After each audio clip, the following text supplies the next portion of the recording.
all about stocks this week. Lackluster trade and a flat close for the markets. We'll tell you what your strategy should be. RIL and ONGC in focus as the government defers the decision on gas price revision. And our investment advisor, Sharmila Joshi, has made a profit of 36% on her portfolio. We'll tell you how she did it.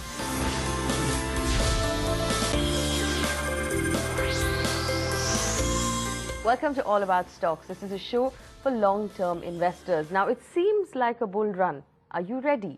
Do you have the right stocks in your portfolio as we approach the union budget and figure out how the market is going to react to this first budget from this new government? Over the next half hour, we'll tell you what stocks to pick right now and what your strategy should be. And we'll also answer the questions you sent in during the week. Remember, our email ID is at the bottom of your screen. You can reach us on Facebook and you can reach me personally on Twitter. First, let me bring in Avan to give us an update on how the market played out this week. Avan. Well, if we sum up the market action for the week gone by, safe to say that it was a fairly dull week. Barring the expiry event for the June series, there weren't any crucial triggers for the equity markets. And so it was a rather flat close for the frontline indices for the week gone by. And in fact, even the expiry was a little bit disappointing given that we didn't even manage to hold on to the 7,500 mark. So for the Sensex as well as the Nifty, it was a rather quiet close. In terms of the flavor that's really returning to the markets, you'd have to say that it's some of the key defensive stocks like pharma as well as IT, which seem to be returning into flavor, the export-oriented themes now. So the likes of Dr. Reddy's, Lupin, Sun Pharma, Tech Mahindra did very well for the week gone by, and even something like a Bajaj Auto. Remember, there was positive news for most of these auto stocks that the excise duty cut has now been extended, so that was certainly a shot in the arm for most of these companies. On the downside, though, a lot of the high beta names sulked. So you had the likes of a Kotak Mahindra Bank, United Spirits had a fairly rough week, and Ultratech Cement didn't perform well. ITC clearly weighed down on the index this entire week, and Infosys also was one of the top losers. For the broader markets, though, comparatively, there was a strong degree of outperformance, although on Friday's session, we gave up pretty much all of the gains that we'd built in throughout the entire week. So the mid-cap index went on to gain 2% plus, but you had the likes of a GSPL, which did very well, CMC, Ashok Leyland, Century Textiles did see quite a bit of traction, and it was Max India Piramal Enterprises which lost out through the week. The small cap end of the market, in fact, was firmly in the green with a gain of close to 3% for the week gone by. Divan Housing Finance, names like a GVK Power, SRF had a fairly steady run. Sterlite Technologies saw a little bit of profit booking after a strong run up. Alstom as well as the Vijaya Bank were some of the other big losers. But in terms of the market direction, it's clearly going to be the big budget event that most of the market makers will be watching out for. But in terms of the action that's gone by, it was a rather lackluster week. All right, Avan, thank you for that update. Joining us today, Sharmila Joshi, who's been an advisor with us now for nearly 3 years. Sharmila, thank you so much for joining us. From where you're looking at it right now, pre-budget rally, post-budget rally, what are you expecting? I would think pre-budget, because I think a lot of expectations will get built in as we go into the budget. And also, I think the last 10 days have not been that great, in the sense that you had that whole issue with the train fare hike and freight hike. So some stocks corrected because of that. And I think the last decision of deferring the gas price hike has taken a toll on the oil and that marketing space. So you had both ONGC and Reliance correct, and those are fairly big heavyweights on the Sensex and the Nifty. And also that thing happened to take place on expiry day. So all things sort of combined to really drag markets down and sort of dampen sentiment. And now people are beginning to think that what all have we factored in, and will it all sort of play out in our favor. So I think getting past all those uncertainties and then building into the event will possibly see more of a sort of a pre-budget rally, and then I think we'll just have to take it really from a budget day to see if that euphoria continues. So, we up till now could have said the monsoon is playing spoil sport. The monsoon is no longer playing spoil sport. It's threatening to cancel the game entirely. How much of this, and we know the new government can do a lot of things through political will, it can't bring rain. Yeah. How much of this right now depends on the monsoon? Because if we're looking at higher fuel rates and we're looking at higher train fares, then we're looking at higher inflation as well. And with a bad monsoon, we run the risk of, finding ourselves in deep trouble, don't we?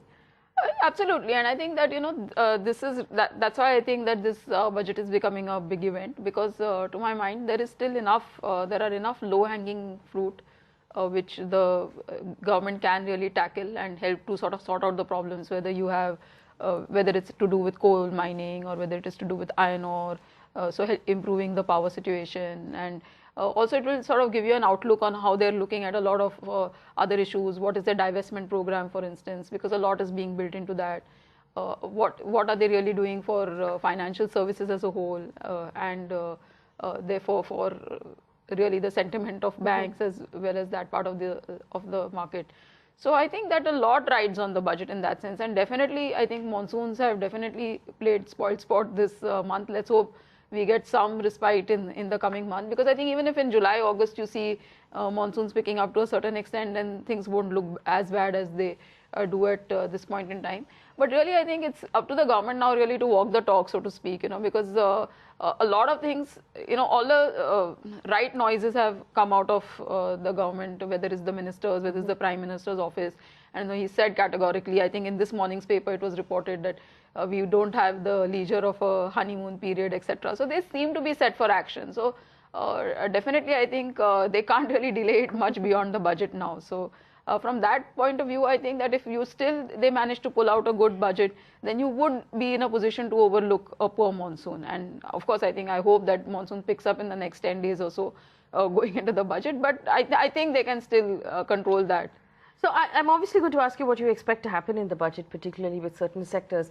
But up till now, from the time the new government was voted in, everything has been about sentiment of what we think this government will do and what we think they will achieve.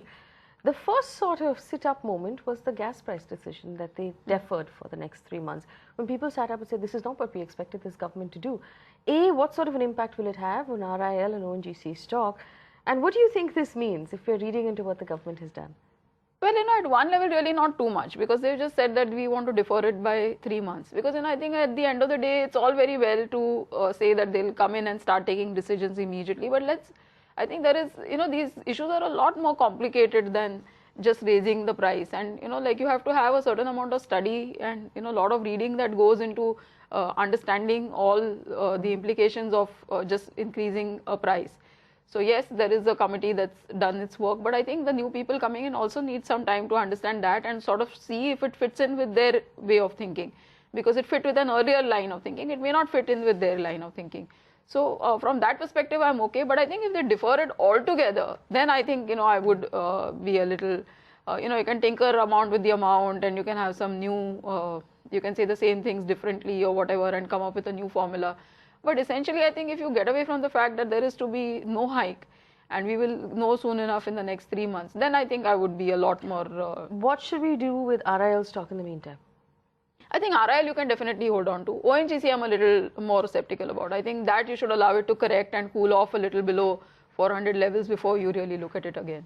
One very quick question. There has been a large view about the fact that this government is going to push labor and is going to push jobs.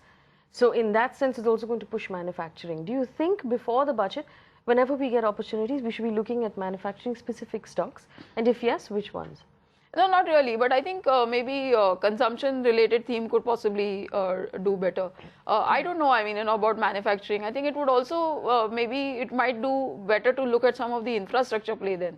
If you're even looking at it from a labor perspective, because I think if you see an improvement there, then it stands to reason that it will spill over to manufacturing. So I think I would then, really look at more of infra companies. I'd look at the power companies. Could you name a few? I think JMR Infra I've already recommended earlier.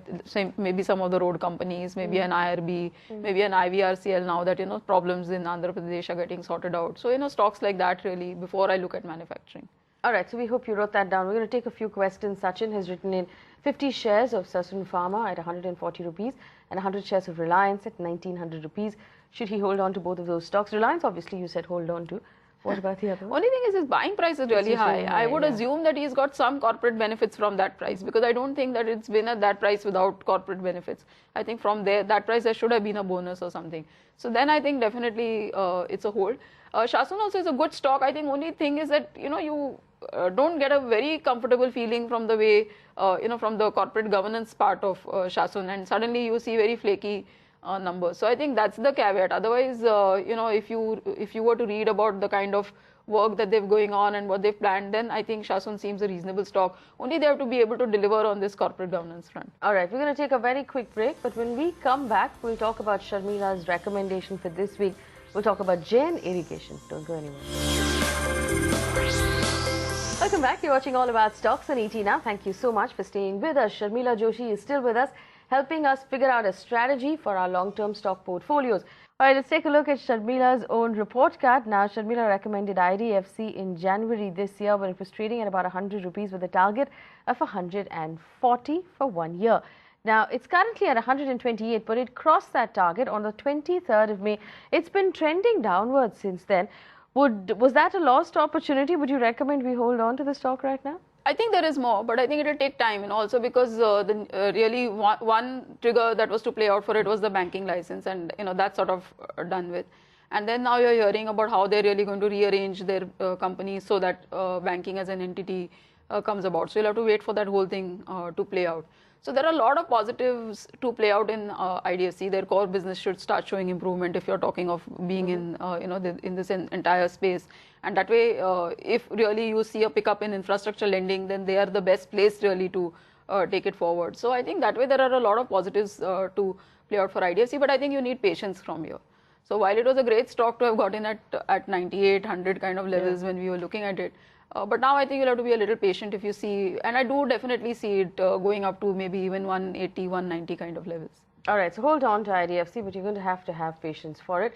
Sharmila's recommendation for this week is Jain Irrigation. Now, this is the world's second largest and India's largest micro irrigation company with a market cap of over 5,000 crore rupees. Sharmila, obvious question. We spent the first segment talking about a bad monsoon.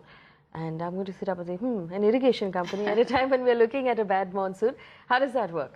I think all the more reason, because you're talking of micro irrigation, and I think that in markets like this, in times like this, really you have to have systems in place that sort of help you improve your sort of productivity going ahead.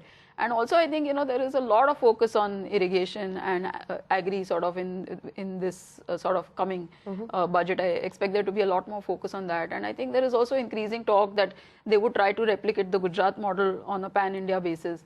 And that's where micro irrigation has played a big role. And again, I think if you hear from the management, they are talking of an improved order book, etc. going forward. And I think if they get this push from the center, then it will mean better things. So whether it's a Finolex cable, so it's in a sort of a different category of pipes, or a stock like Finolex Industries, beg your pardon, or a Jain Irrigation, I think this push that you're going to get for agri, PI industries, the push that you're going to get for this entire sector will be significant, I think, in this budget.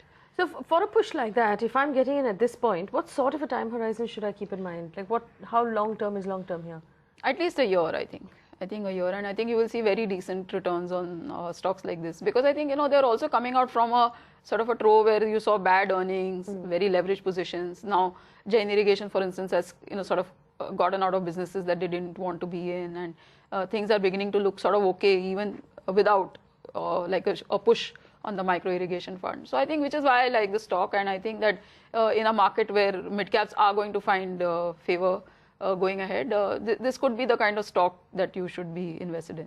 So I want to know what your target is, because if I'm not mistaken, the stock ended the week round about 115. And I also want to ask you this: it's undeniable it is a monsoon sensitive stock from the market's point of view. Do you expect it to correct over the next couple of weeks at least, when we hear more information about the monsoon? And are those corrections opportunities to buy? Absolutely. I think if you see the stock correcting and coming down to 105, 106 levels, nothing like it. And I would give it a target of about 190 rupees. All right. So 190 rupees on Jain Irrigation. That's the recommendation for this week. If you have a question about that recommendation, write to us. Email ID is at the bottom of your screen. Let's now help out people who did write to us last week. Vishal wrote in. He wants to know what your view is on Apollo Tyres and SBI for the next 5 years. SBI is in your portfolio and it's done fairly well for you because you held it during the rough time and you had faith. Over the next 5 years, where do you see these two stocks going? SBI, from a 5-year perspective, I think is fantastic, because I think a lot of value unlock can happen. I mean, they're talking of the subsidiaries, etc. And that though they've spoken about it, it's going to take a long time to happen. So I think from that point of view, SBI looks good, and I think banking as a sector will start showing improvement. So there's no, I'm very comfortable holding SBI for the next 5 years. Apollo Tyres, if it's 5 years you're talking of, then I think you need to be a little careful, because tire companies do follow sort of a cycle, which sort of you need to track rubber prices to get that. Rubber prices are at a low, which is why you're seeing very good margins and therefore better bottom lines for tire companies. In any case, I think out of all the tire companies, possibly Apollo Tyres would be my least favorite in terms of valuations. I think both CEAT and JK Tyres I would typically like better. And then, therefore, as I said, I think you need to track the rubber cycle. And also, I mean, the good thing that could play out for Apollo Tyres is that you're actually expecting a overall recovery in the four-wheeler, two-wheeler sort of space. And just now, I think their demand must be in single digits. And if that were to really go up, then that could sort of compensate for rubber prices going up. But it will still, I would say, it looks good with another year or 2 years sort of a perspective. But from a 5-year perspective, I think just take a call a couple of years down the line. Let's move on now to our one lucky viewer. Now, every week we pick one lucky viewer. We take a look at his entire portfolio of stocks. Dayananda Babu has written in, and he is our lucky viewer this week. He sent us a list of all of the stocks in his portfolio. 600 shares of Ashok Leyland right on top, bought at 22 rupees. What's your call on Ashok Leyland? Hold on to it. Now I think the stock has sort of peaked in terms of valuation. So I'd be a little worried. I mean, now they're talking of a QIP at 36. So let's see how that goes. So maybe you could see a 40, 42 kind of a level in a good market. But now I think it's beginning to sort of top out. Well, the next stock on his list is Dhanlaxmi Bank. He has 300 shares, which he bought at 84 rupees. That stock ended the week round about 52. He's making a bit of a loss there. You talked about the fact that you're bullish on banking. Is this the stock that he should be It's using? a wrong price to sell for sure. I think maybe Dhanlaxmi Bank is not the best example, but you never know, because I think the space is also going to see some amount of action in terms of some kind of consolidation happening along the sides or whatever, because I think that bigger players are now going to emerge. So there could be some internal adjustments or buying that could happen in stocks like this. So I think this is the wrong price to exit. But otherwise, it's not possibly the best private bank. I think any day I would prefer to, if I had to buy a bank, I would prefer to buy an IndusInd Bank, or at this level even, or on corrections, or a Yes Bank before I buy a Dhanlaxmi. We also has 1500 shares of GMR Infra bought at 64 rupees and 300 shares of Lanco Infra bought at 33 rupees. Now, you said you were bullish on Infra for the short term right now. Are these the two stocks to play that Infra wave? Definitely, I think for GMR Infra is the wrong price to sell, because I think, in terms of where their power projects, etc., are, they're a little better place. So maybe some things could happen there. They're also talking of listing their other verticals, etc. So I think the next 2 years could look interesting for GMR Infra. Though 65 is, I think, very far away, but I would give it a target of about 42 for the moment. And then when it gets to that, we'll see. Lanco Infra also, I think, will do better, and they're also talking of selling off part of their power projects, etc. So if that materializes for them, then they could cut down on the kind of debt levels they have. So for now, I think stay put in both. All right, we're going to take a quick break, but stay tuned. When we come back, we'll talk about Sharmila's own portfolio. She's made a profit of 36% in this market. We'll find out how she did it. Don't go anywhere. Welcome back. You're watching All About Stocks on ET Now. Thank you for staying with us. Sharmila Joshi is with us, helping us make money in the long term. Now, Sharmila's own portfolio is at an overall gain of 36%. The Nifty over that same period from the 21st of December 2012 is up 28%. So, Sharmila, they're beating the Nifty quite handsomely with a nice margin. I want to go over the list of the stocks in her portfolio so you can write them down. There's L&T, which is up 100% since we bought it, IDFC, Godrej Industries, Hexaware, Ipca Labs, JSPL, Kajaria Ceramic, M&M, and SBI. Sharmila, obviously it's a portfolio that's doing really, really well, but if you're watching it right now, given the things that are changing in our market, are there any stocks that you'd like to keep a closer eye on? Hexaware, I think, because we've been hearing some things that maybe they could be up for, somebody could buy into the stock or whatever.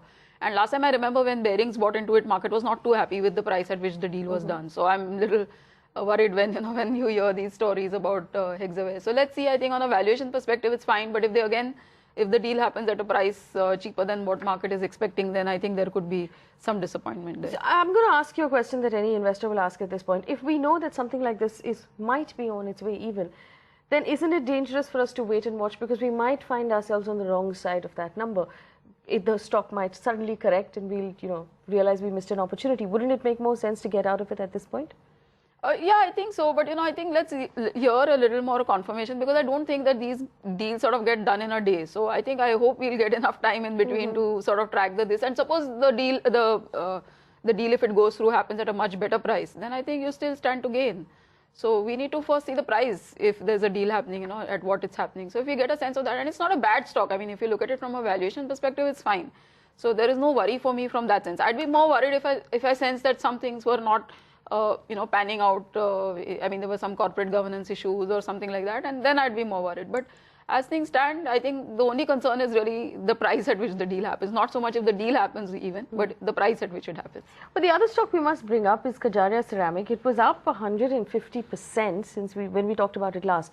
It's come down a little bit now, it's up 125%. Isn't that again a lost opportunity? And I'm going to ask you, from the point of view of all the viewers, how do we know when it's time to take money off the table? This is a little tricky question because, when I recommended Kajaria Ceramics, we were in a market which was not looking at mid-caps at all. Now we are in a market which is looking at mid-caps very, very actively. So in fact, on a given basis, I think whatever outperformance other than L&T which must be there in the portfolio is really because of the mid-caps. It's because of an IPCA, it's because of a Kajaria. And now, fortunately, I think Godrej Industries has also sort of started participating. I think last time I was on the show, it was not up as much as it is now. So that's the worry, like I think if somebody is booking profits in Kajaria, that 150 will go to 125. But if I was in a market that was not looking at mid-caps, then it's a missed opportunity. But if I'm in a market which is looking at mid-cap ideas, I'm sure a good idea like Kajaria is just a correction and it will go up again. And it may go up to even more than the 150% that we were at earlier. So, from that perspective, I think it's because of the kind of market that we are in, I'm not worried. All right, not worried, not making any changes right now. Not right now. I was going to change Godrej Industries, but that started moving. So now I want to stay put with that. All right, so we're not making any changes in Sharmila's portfolio. Rightfully so, it's doing so well. If you want a list of those stocks, I want to give them to you one more time. There's L&T, IDFC, Godrej Industries, Hexaware, IPCA Labs, JSPL, Kajaria Ceramic, M&M, and SBI. If you have questions on that portfolio, write to us. Email ID is on your screen. Reach me on Twitter. It'll be lovely to hear from you. Sharmila, thank you so much for spending time with us this week. Remember, we're going to keep an eye on the budget for you on the channel and on the show. Stay with ET Now. Thanks for watching.